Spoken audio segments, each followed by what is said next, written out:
You ever have that feeling that you're kind of living two different lives? I mean, on the outside, you're the one who's got it all together. You're responsible, you're capable, everyone leans on you. But on the inside, there's this quiet ache, right? A feeling of being stretched so thin, like you're playing a part in a play you never even auditioned for. Well, that feeling, that internal split, it's a quiet sign for so many people who had to grow up way too fast. In this explainer, we're going to dig into where that split comes from, and more importantly, how to start to heal it. Wow. This quote, it just cuts right to the heart of it, doesn't it? The world sees your strength, your maturity, your ability to handle anything, and it gives you a round of applause. But what it doesn't see, what it never asks, is what that competence cost you. It doesn't see the kid who had to learn all that, not by choice, but out of sheer necessity. And that is the paradox we're going to unpack together. So what's actually going on inside? The best way to think about it isn't as some kind of disorder or a flaw in your personality. It's really a relationship.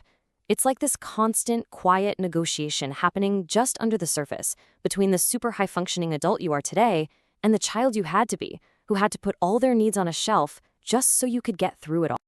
To really get a handle on this, let's give these two parts some names. First up, we've got the manager. This is your public-facing self, the CEO of your life, the brilliant strategist who is built to handle chaos, to keep everything and everyone stable. Then there's the exile. This is the part of you that had to be hidden away. It's the inner child who's still holding on to all the unprocessed feelings, the fear, the loneliness, the needs that were never met. Okay, so let's start with the manager.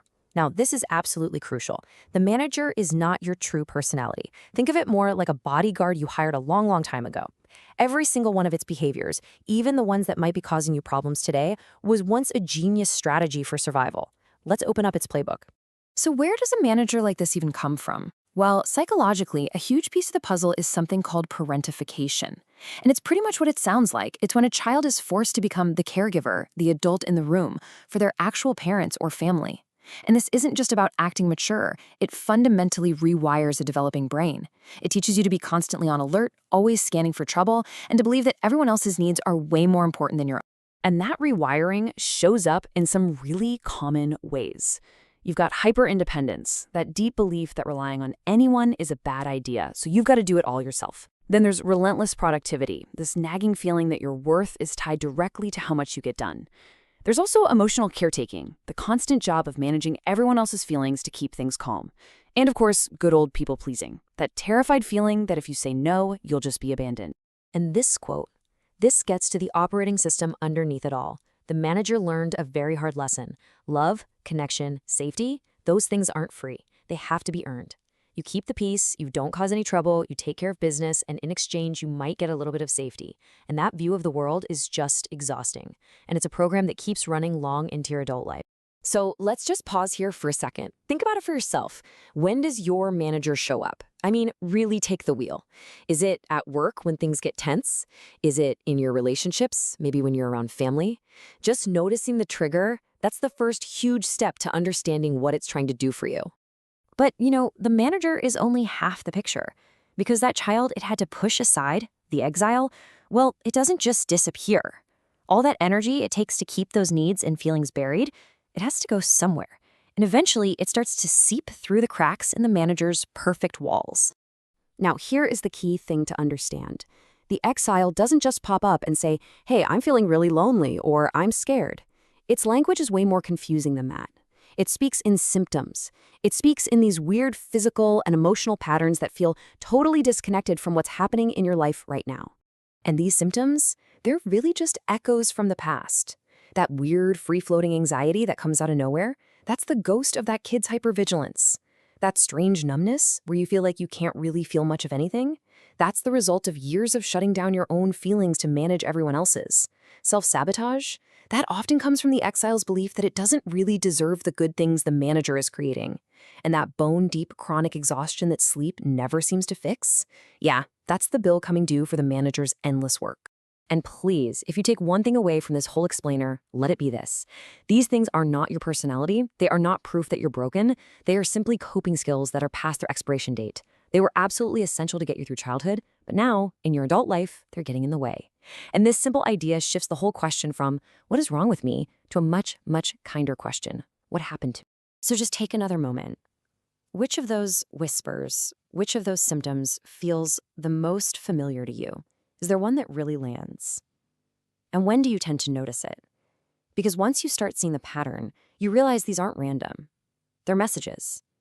They're clues trying to tell you about a need that's gone unmet for a very long time. So, after digging into all of this, what now? Where do we go? Well, the way forward isn't about crushing the manager or getting rid of the exile.